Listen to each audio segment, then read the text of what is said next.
आसिबो नुआ uniform land policy 3 मास मध्य राज्य सरकार नुआ यूनिफॉर्म लैंड पॉलिसी आनिबा को जाउछंती।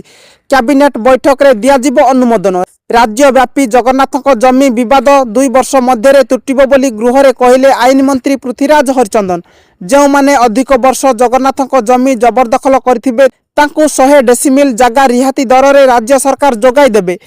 परवर्ती खबर श्रीमंदिर प्रशासन पक्षरु सूचना। प्रशिक्षण नेबे पालिया सेवायत। भक्त को भल व्यवहार सह नीतिकांति उपरे प्रशिक्षण नेबे श्रीमंदिर पालिया सेवक। श्रीमंदिर प्रशासन पक्षरु एप्रिल 4 तारिख रु आरंभ होबो एही प्रशिक्षण। एप्रिल 4 और 5 तारिख 2 दिन धरी दिन 10 टारू संध्या 5टा पर्यंत नीलाद्री भक्त निवास परिसर रे एही प्रशिक्षण अनुष्ठित होबो। श्रीमंदिर वरिष्ठ अधिकारी सह श्री जगन्नाथ संस्कृति गवेषक महाप्रभु नीतिकांति उपरे अभिज्ञ और वरिष्ठ सेवायत माने एथिरे जोगदे प्रशिक्षण देबे।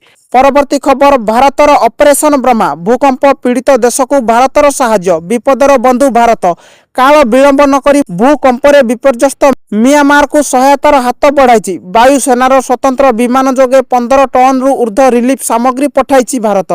प्रधानमंत्री नरेंद्र मोदी शुक्रवार म्यांमार एवं थाईलैंड रे होइथिबा विशाल भूकंपर सृष्टि होइथिबा परिस्थिति उपरे चिंता प्रकट करछन्ति। एभली दुखद मुहूर्त रे भारत उभय देश सह छिड़ा हेबा समस्त प्रकार सहायता जोगाई देबाकू प्रस्तुत थिबा प्रधानमंत्री कहछन्ति। परवर्ती खबर ओडिशा गस्तरे आसिबे बीजेपी राष्ट्रीय अध्यक्ष जेपी नड्डा। आसंता एप्रिल 12 तारिख रे ओडिशा बीजेपी राष्ट्रीय अध्यक्ष तथा केंद्र स्वास्थ्य मंत्री नड्डा आसिबे। नड्डा गस्त संपर्क में बीजेपी सांसद सुकांत पाणिग्राही सूचना देइछन्ति। एही गस्त समय रे विभिन्न सरकारी प्रकल्प उद्घाटन करने सह बीजेपी सांगठनिक कार्यक्रम रे से जोग देबे।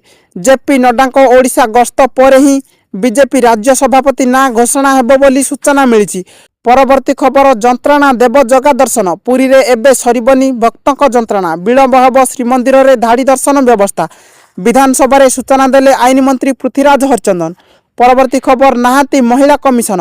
अपराध बढ़ी चली एवं मामला पड़ी रही। विधानसभा रे एपरी एक सांघातिक तथ्य रखिछन्ति उपमुख्यमंत्री प्रभाती परिडा। कहिथिले 2024-25 वर्ष रे 2869 मामला पेंडिंग रही। सेहीपरि 2024-25 रे 1910 मामला पंजीकृत होईछि एवं 1803 मामलार विचार होईछि। परवर्ती खबर सरकारी चाकरियां पई बड़ खबर। आसंता एप्रिल 14 तारिख रे छुट्टी रहिबो समस्त सरकारी ऑफिस। एप्रिल 14 रे सारा देश रे सरकारी छुट्टी घोषणा कले सरकार। बी.आर. आंबेडकर जयंती पई छुट्टी घोषणा करिसेंती केंद्र सरकार। तेबे केंद्र कार्मिक मंत्रालय पक्षरु विधिवत भाव विज्ञप्ति प्रकाश पाइछि। परवर्ती खबर कांग्रेस समावेश रे गंडगोल मामला। 3टी मामला रे गिरफ हेबे आंदोलनकारी। गुरुवार गांधी मार्ग रे अनुष्ठित कांग्रेस समावेश रे होइथिबा गंडगोल को नै कमिशनरेट पुलिस 3टी मामला रुजु करछि। कैपिटल थाना रे होइथिबा 3टी मामला केस नंबर 128, 129 और 130 रे संपृक्त गंडगोलकारी को तुरंत गिरफ कराजिबो बोली जणा पड़छि। गंडगोलकारी को चिन्हट करबा को डीजीपी वाईबी खुरानिया निर्देश देबा परे पुलिस सीसीटीवी और वीडियो जांच करी अभियुक्त मानक चिन्हट करिबारे लागिछि। परवर्ती खबर सुभद्रा द्वितीय किस्ती बाद पड़ती 1,83,785 महिला। 1,65,877 महिला प्रथम किस्ती पाइथिले।